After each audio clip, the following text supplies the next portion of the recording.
કે કોઈ પણ સમાજના યુવક કે યુવતી, આપણો બ્રાહ્મણ સમાજ નહીં, કોઈ પણ સમાજનો યુવક કે યુવતી જ્યારે કોઈ પણ દીકરી મોટી થાય અને ઘરેથી ભાગી જાય ત્યારે એના મા બાપને ઘણું વેઠવું પડે છે, ઘણી તકલીફો સહન કરવી પડે છે અને એના કારણે સમાજમાં મોઢું બતા જેવું ક્યાંય રહેતું નથી.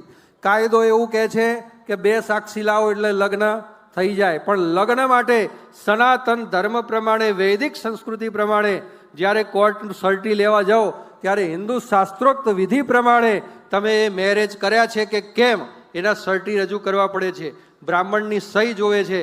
અને આજે એક મહત્વનો દરેક સમાજ માટે આપણે ઠરાવ કરીએ કે કોઈ પણ ભાગેલી દીકરી હોય અને ભાગેલું જોડું હોય એના કોઈ પણ બ્રાહ્મણોએ ક્યારે લગ્ન કરાવવા નહીં. આ બહુ મહત્વનો ઠરાવ છે. એ માત્ર બ્રાહ્મણ માટે નહીં પણ દરેક સમાજ માટે આ મહત્વનો ઠરાવ છે કે કોઈએ લગ્ન કરાવવા નહીં. અને જે કોઈ પણ બ્રાહ્મણ એ લગ્ન કરાવશે એને બ્રહ્મ સમાજ તરફથી શિક્ષાત્મક દંડ કરવામાં આવશે, એની ખાસ નોંધ લે.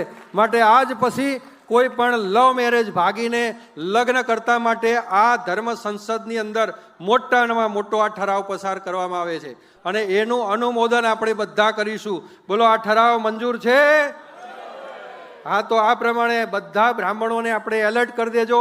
આજ પછી કોઈ પણ દીકરી હોય, કોઈ પણ જગ્યાએ લવ મેરેજ થતા હોય તો કરાવવા નહીં.